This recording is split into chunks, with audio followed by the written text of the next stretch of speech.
We're good now. We're doing it. Sound is speeding.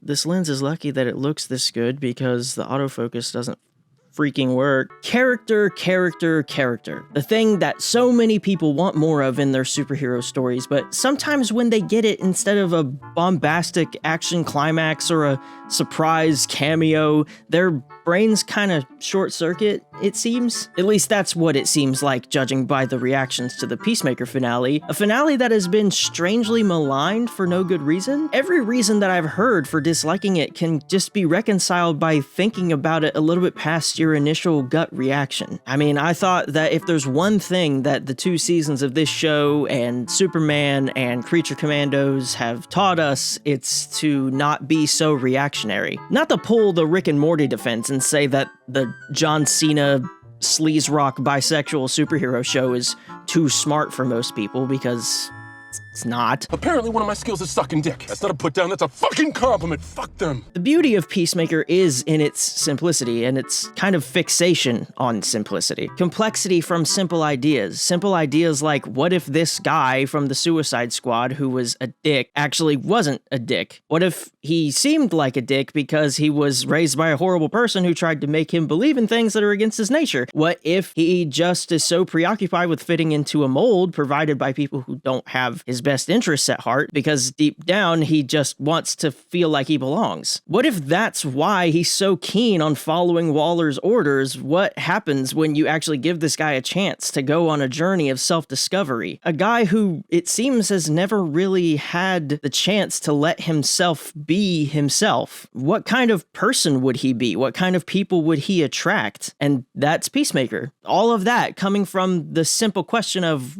what if there's more to this guy? What if this guy is capable of love? That's kind of what season 1 is all about. It's kind of a love story between Chris Smith and Leota Adebayo, and how that connection helps these two people discover things about themselves. Adebayo helps Chris remember something that only Keith was able to help him see, that there are people who will accept and love him for who he is, not just on the condition that he tries to be what they want him to be. And Chris really helps Adebayo understand how to have faith, to believe in something, to trust the process, and to just trust that the universe is setting you on the right path when you just listen to yourself. You can choose your family. Harcourt doesn't have to bury herself in her work and get into dangerous situations to feel any semblance of control or comfort. Economos doesn't have to blend into the background. He can matter, and he can find something or someone to stand up for. And Adrian, he can be Adrian.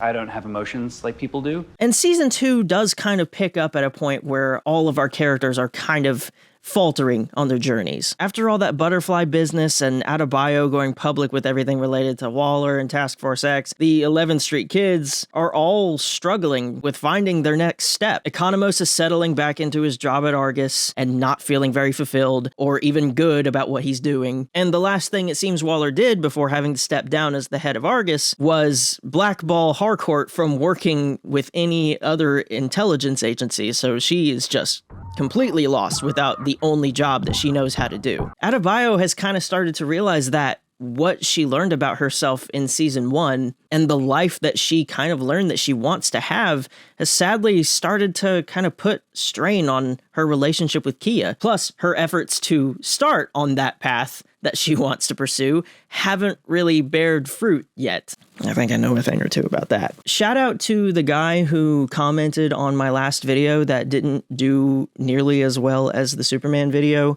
which I'm fine with, who came in to say, oh, looks like you've awoken to wolves. Looks like you shouldn't have attacked all those conservatives who said that they like Superman. I don't care. Who even says that anymore? Who even says breadtube anymore? Dead and buried.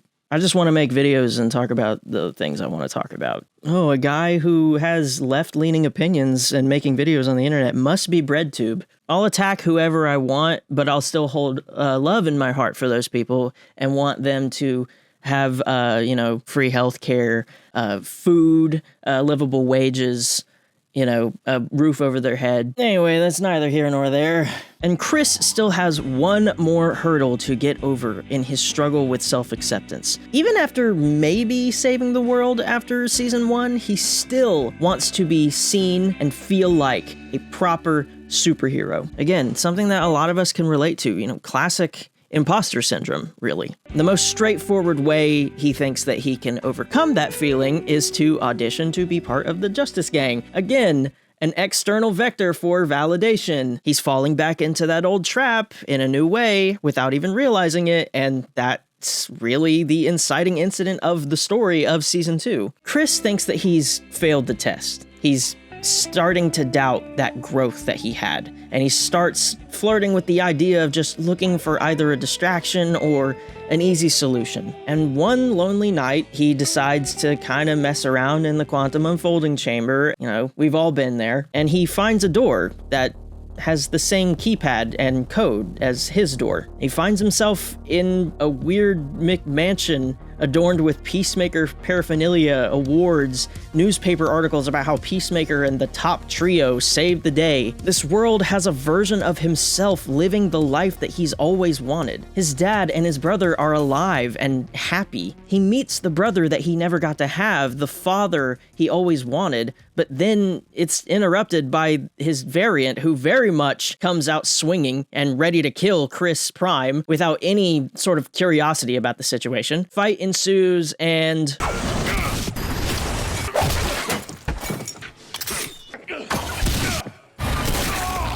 but obviously he couldn't leave well enough alone. I mean, after all, to him, it seems so easy. He doesn't realize that he's falling into that same trap that he was stuck in for most of his life. Chris is so capable of unconditional love, and he is so susceptible to his feelings that he will settle for the most conditional of love from the ones that he feels he should belong to. He's just kind of dumb, and he has a big, mushy, gullible heart. And that's kind of always been his biggest flaw. It's always been the thing that has driven him to do the worst things that he's done and the best things that he has done. And it's led him to places that most of us wouldn't go with a 10 kiloton nuclear weapon. And that's what this whole multiverse saga is kind of a meditation on. I'm sure plenty of people had their reservations whenever they realized the direction that this story was going. Superhero fatigue this, multiverse fatigue that. I mean, I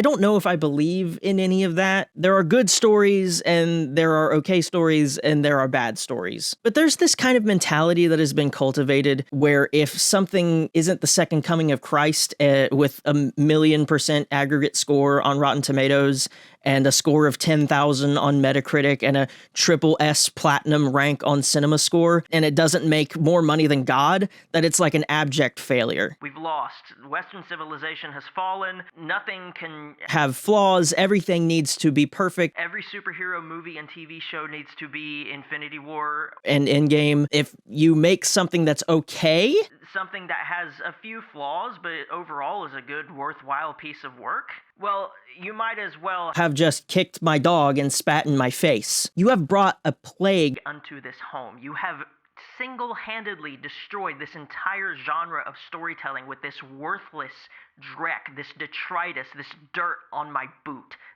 I don't even think I'll ever enjoy another thing. What was I talking about?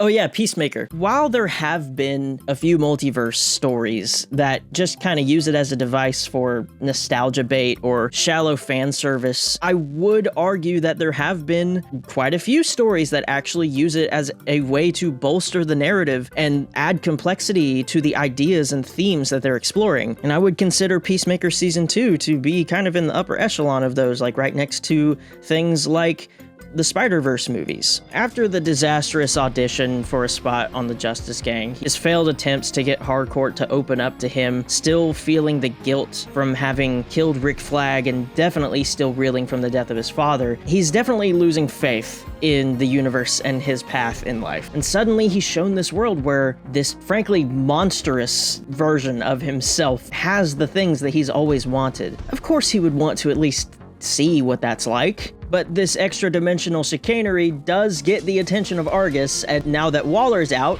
Rick Flag Sr. is calling the shots. And as soon as he realizes that Peacemaker, the man who killed his son, is related to all this, he goes all in. Obviously using the veil of, wanting to avoid another incident like Metropolis to use government resources to settle a personal score, which, many such cases.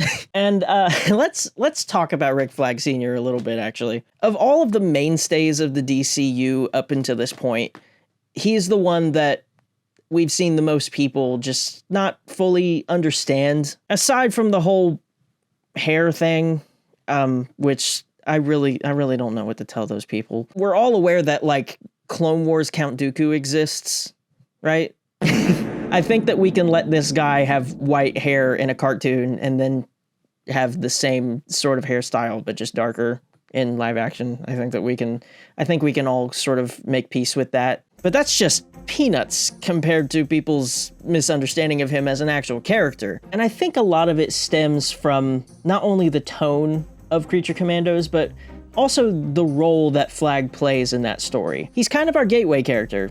By virtue of being the only non-metahuman, he's also kind of the most straightforward. He's the straightest shooter, which is important to point out because it seems that is the reason why there are still so many people who didn't pick up on the fact that Flag doesn't really like metahumans all that much. He sees their utility in certain situations, but as a career soldier, he obviously feels a certain level of insecurity and inadequacy when he's made to work with them or even against them. It is my most cherished dream to lead my people into the 21st century. Oh, well, I've been there.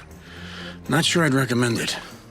Even if he's not burning with hatred for metahumans like Luthor, he still is not very fond of them. His feelings about their place on the world stage is changing, especially after what Superman and the Justice Gang did with the whole Baravia business. Because now they're the ones making the rules. You cannot tell me that this is the face of a man who sees the writing on the wall and likes what it's saying. But he's a good boy who does his job best he can.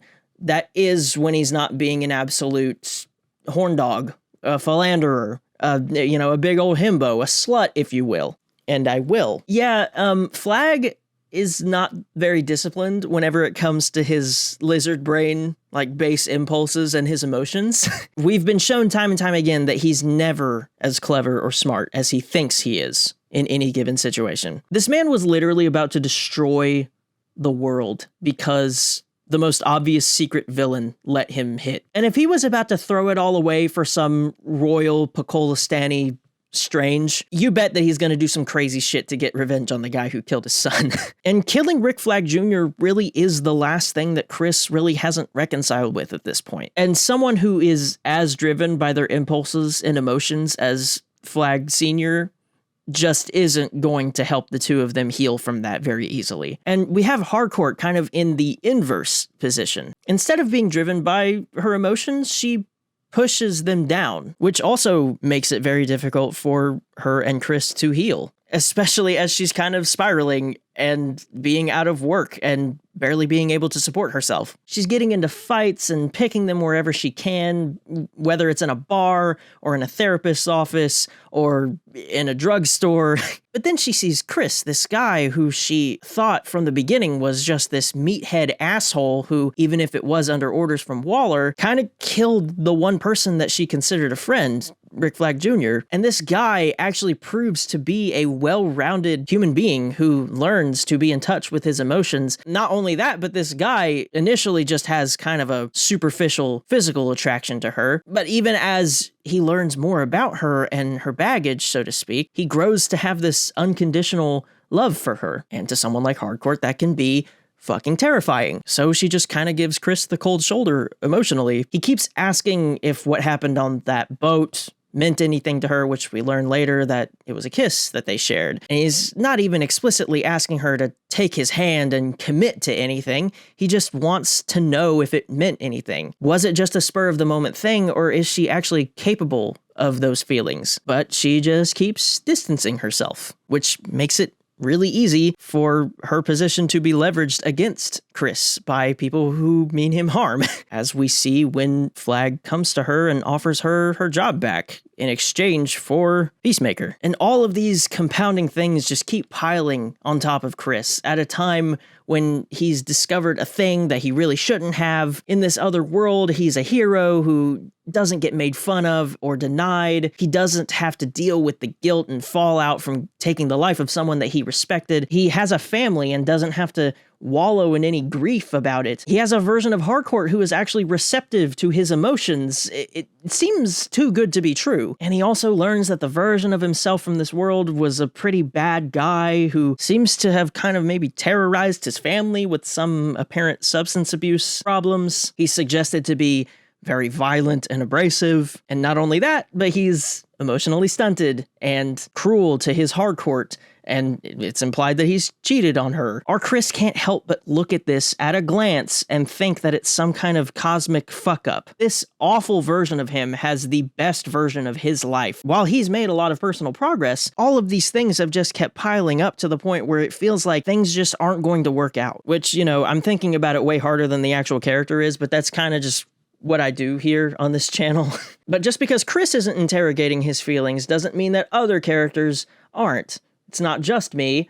Adebayo does call out Chris on this little tirade, which of course she would. Ironically, Chris was the person who inspired her to trust the process and have faith in the universe, have faith that, you know, he was put here for a reason, that this isn't just some big cosmic fluke. This whole interaction that they have is what really sets up the central internal conflict for Chris that the season and the conclusion of the series kind of hinges on. Learning to appreciate what you have even if it takes work. No matter how green the grass is over there, our biggest problems in life are the ones that we carry within ourselves. Everything else evens out. You belong here.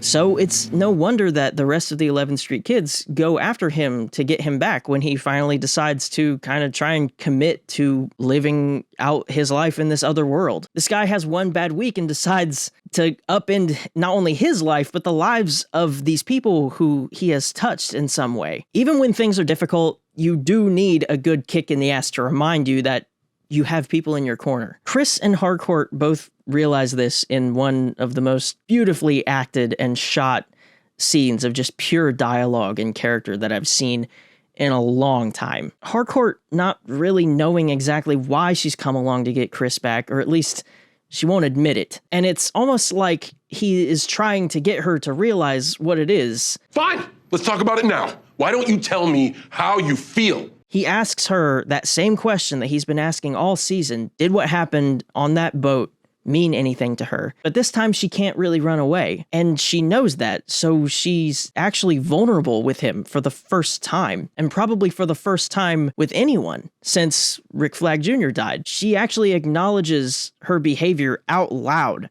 and how self-destructive she is. The fights, the drinking, the short temper, and it all comes flooding out. And Jennifer Holland, she deserves some recognition here. And John Cena too. He has grown so much as an actor and a performer. It's kind of unfair how good he's gotten. It's unfair that someone can be this far into their career and still have room to grow.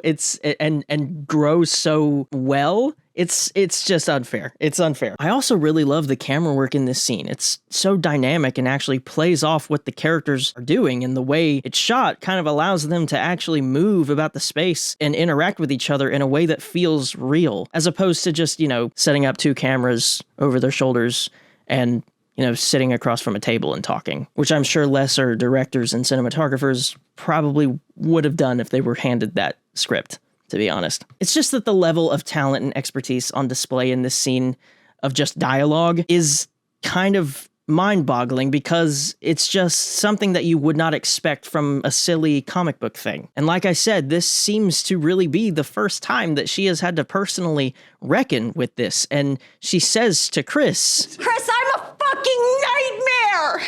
She's putting all of her cards on the table, and what does he say? I don't care. I do, okay? I don't have access to my feelings like you do. So you're right, what you said on the roof the other night. What I do is I go and I get in bar fights. I know. Just so I can fucking feel something.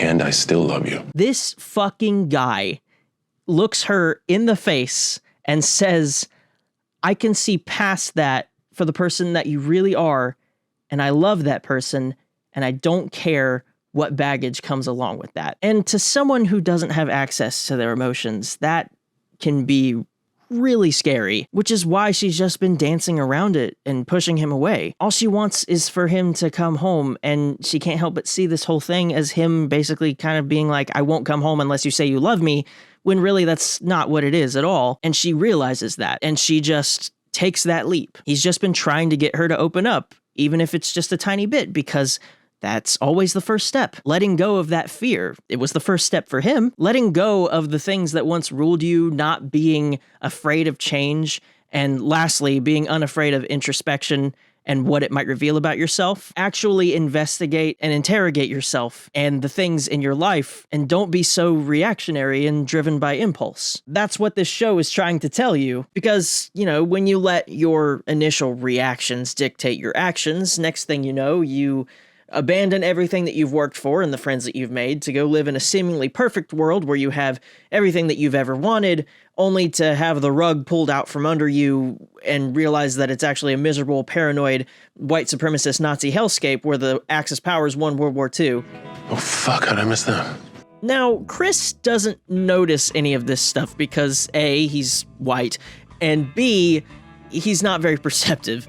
But I think by the end of episode 3, we all kind of clocked that it was Earth X, and you pay attention, you'll notice, only white people in the background of every scene, which I'm sure that was fun, putting out that casting call for extras. Only white people. Sure that raised a few eyebrows on the back end with production and everything. But also, if you pay attention, there is kind of this undercurrent of paranoia and reservation that everyone has. Everyone feels just a little suspicious of one another. Like, they're scared that them or anyone around them displaying the slightest bit of abnormality is going to bring the thumb of society down on them. Just take a look at Rick Flag Jr. 2 over here. He's like mealy-mouthed and clearly very insecure and fragile, probably because he was never able to fully explore who he is as a person because of the conditions that he needed to meet in order to function in this society, like even as a white person. And sure, it's played for comedy because this whole thing is being presented to us from the perspective of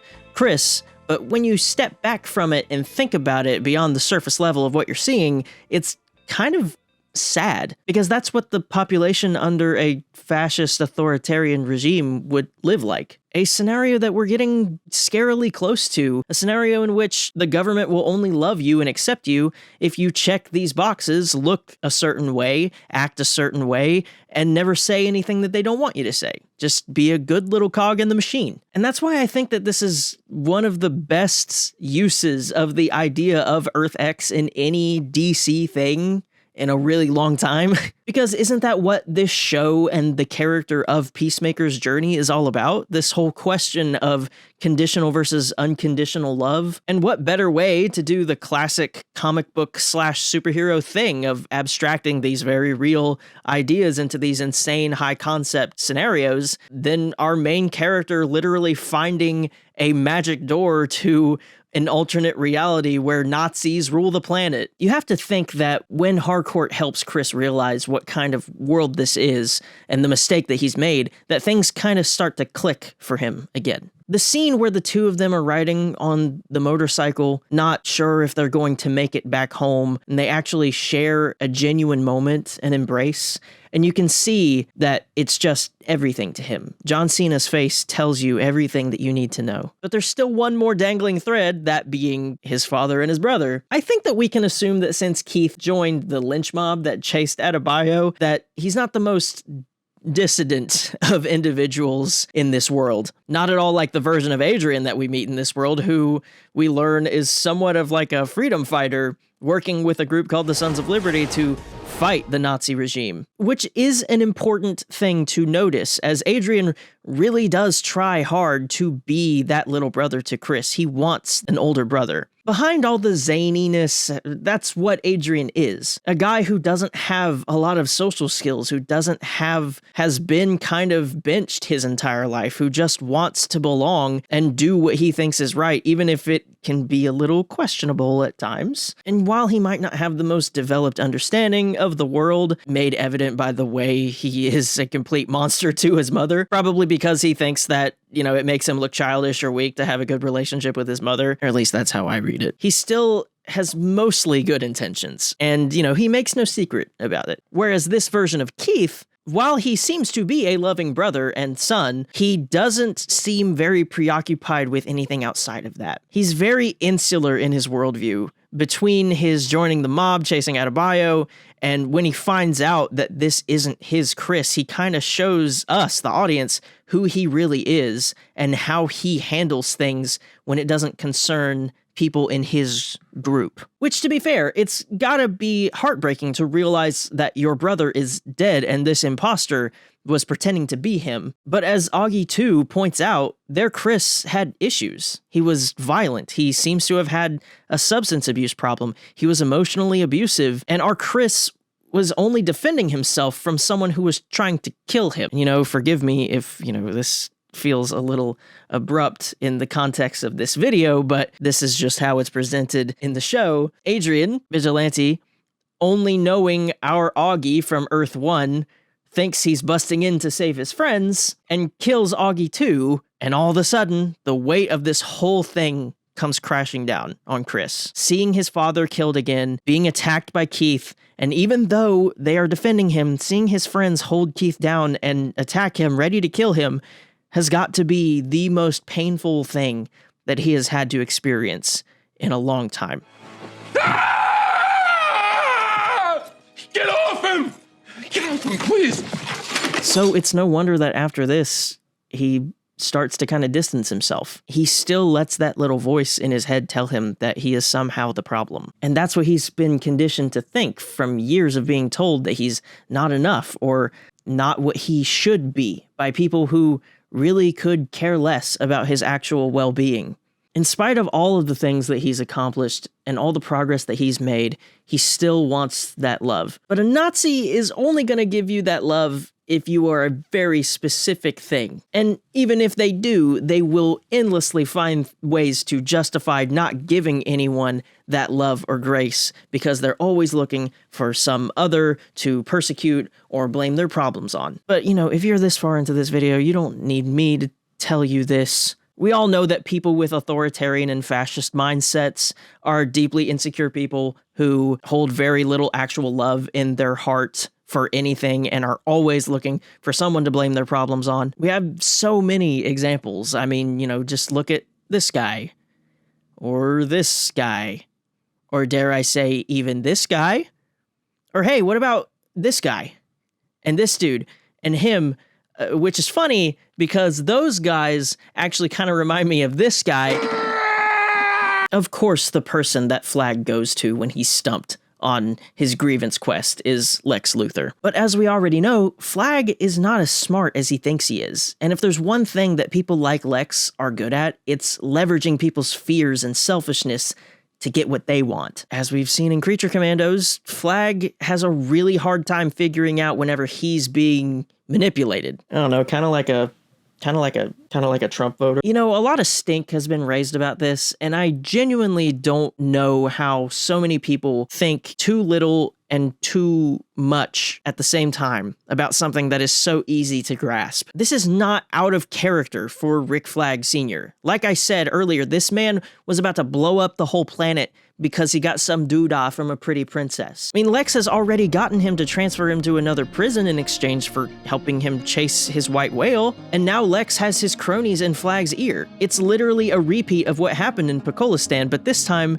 since he's the director of Argus, there's no one to kind of rein him in. He's not secretly Clayface, it's not bad writing. From where I'm standing, it's just consistency and continuity. Being the new director of Argus, Flag does see it as his responsibility to find a solution to the problem of metahuman criminals constantly breaking confinement from places like Belle Reve and Arkham. And as soon as he hears Happerson say that the dimensional portal technology that Peacemaker has access to is actually stable and not dangerous, the gears start turning, gears that Lex and his cronies are more than happy to crank. And with Peacemaker handing over the portal device in an effort to spare his friends, Flag has everything he needs. But with Chris in custody again, Adebayo has a heart-to-heart with Adrian. This whole thing of Adrian having millions of dollars worth of drug money that he's taken from criminals that he's killed over the years, but refuses to use, is the kind of deus ex machina that only works if we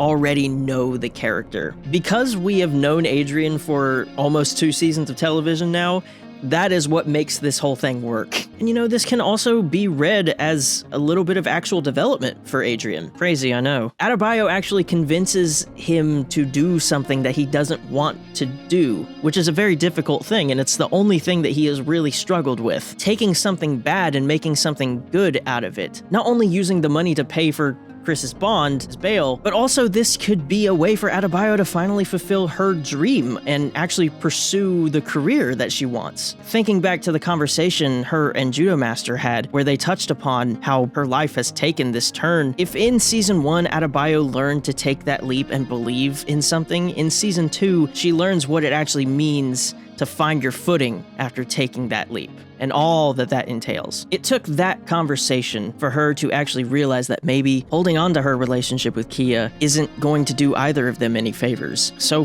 she finally takes that step and confronts Kia one last time. It's very tragic and tender, and these two people who love each other but have to let each other go because they just grew apart and wanted very different things is just so real. And it's so interesting seeing this juxtaposed with Flag being absolutely oblivious to how destructive holding on to this hate is, and how easy it's making it to manipulate him, sending his agents into the meat grinder in the interest of revenge. Twice now, Flag has had Peacemaker in his grasp, and twice he's been exonerated and let go, through both his friends and the grace of his character, and also just through the system actually doing its job. Moron. Whoa, you mean thanks, John, for doing what we're all required by law to do?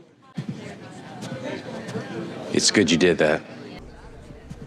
But if Flag found a place to put him where he can never escape, say another dimension, well, there's an idea. He's already got the world's leading expert and best team possible on this stuff to help him achieve this, and the fact that they're affiliated with Lex Luthor isn't important to him. Finding salvation also presents a potential solution to the problem that the world's been having with metahuman criminals. Then that's just icing on the cake for him. He doesn't see that this is him furthering Lex's goals, even when the Secretary of Defense kind of points it out to him. He just thinks that he's doing his job. Just like with Princess Alana, she did everything that she could to endear herself to him to the point where he doesn't even see what she is doing. He just thinks he's doing his job by trying to protect her. This show just has so much cohesion surrounding its characters and its themes, and it goes back to something that I said in the beginning. I don't know if it's hype culture or expectation management on the part of both the author and the audience, but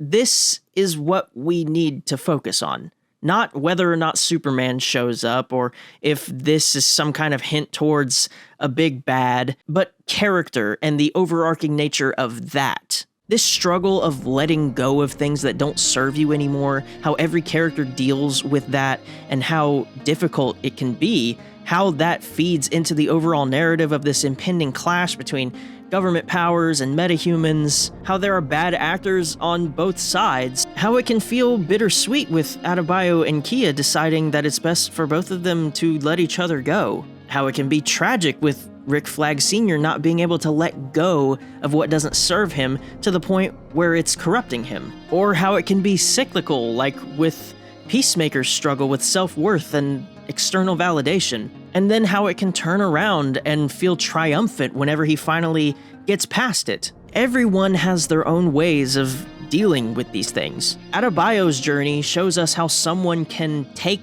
that step all on their own, and with Chris, we're shown how no matter how capable you may seem on the outside, you could still use the help. When the rest of the gang corners him and has that intervention to finally drill it into his big dumb head that he isn't the problem, It's the other voices that he listens to. He needs people who actually care about him and love him to convince him that when he listens to himself, he helps people. He touches them. Anyway, it's some of the best payoff to any long-standing relationships like this in fiction. Honestly, I've always said that James Gunn is like the master of setup and payoff. My favorite example kind of being Bloodsport, signifying that he's finally gotten over his trauma that his father gave him by giving Sebastian a little pet at the end of the Suicide Squad. Or Peter Quill taking Gamora's hand at the end of Guardians 1 after not taking his mother's hand before she died. Chris finally letting go of all of that and finally being unafraid, helping Harcourt open up, helping Adebayo realize the person that she wants to be, and maybe finally being that older brother to Adrian and being a genuine friend to Economos, and all of them, Peacemaker, Vigilante, Adebayo, Economos, Harcourt, and even Judo Master Bordeaux and Fleury finally stepping out from under the shadow of these oppressive figures in their lives to actually put their asses on the line, put their balls on the table to form checkmate and try to make a difference in the world. It's all the same thing, but just kind of on a slightly larger scale and more character driven as opposed to like the narrative mechanical nature of those other examples that I mentioned. And that's what makes this such a good finale. The story of Peacemaker is over.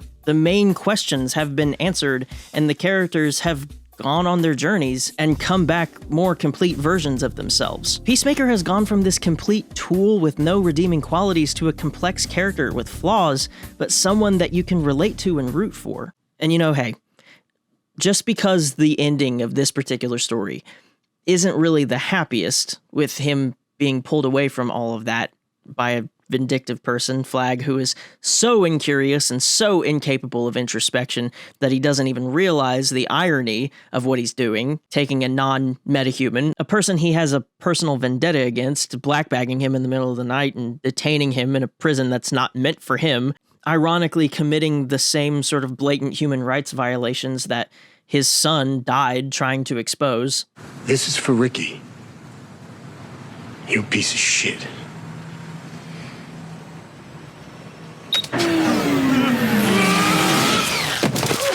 And like I said, just because it isn't the happiest ending doesn't mean that it's not a complete one. You can dislike it if you want, but if you approach it with curiosity and meet it where it is and not where you want it to be, you'll find that there's much more than you initially thought. And hey, you know, being reactionary and driven by grievances has no correlation with, you know, masked government agents detaining American citizens and, you know, without due process and throwing them into black site prisons and disappearing them.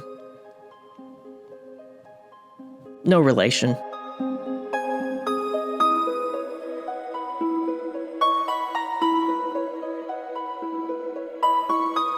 Well, that was fun, wasn't it? Yeah, so yeah, the first part of that Fallout thing that I've been working on, I decided to finally just put out the first part, just find a good spot to end and make the video. Came out, didn't do so well, but you know what? What little interaction it got, it was positive. I liked that. That's fun. But you know, I kind of crashed my car into a wall on accident, and then and now my car is getting totaled. So, been dealing with that. But I'm still, before Season 2 of Fallout comes out, I do want to make my Season 1 deep dive, you know, a lot like what this video is, but for Fallout, because that season of TV is so dense, and I love it so much, and I just want to talk about it, which, you know, that's the whole point of this, is I just want to make videos about things that I want to make videos about. Anyway, you know, I hope you enjoyed.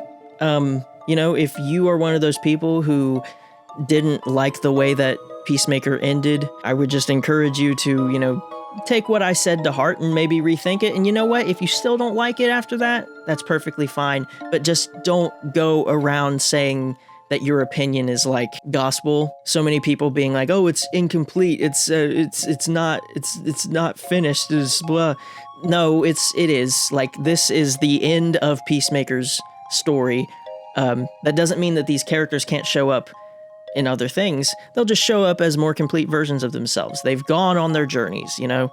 I think if anything, it just would have felt a little bit hollow if, like, at the end of this, like, we got a more blatant setup for Man of Tomorrow where, like, Superman showed up or something like that. And, like, if Man of Tomorrow started with Chris getting black-bagged and taken to Salvation, people who haven't been keeping up with a lot of other, like, this other stuff are going to be like, what, where did that come from? Like, who is this guy? I don't know. It's a really tightrope to walk, and, you know, just all respect in the world to James Gunn and Peter Safran and everyone who is working on any project at DC Studios. You know, this is such a delicate balance, and a lot of people really just don't know what they want, and it's difficult, you know? So a lot of respect for them. And anyway, I'm done riffing.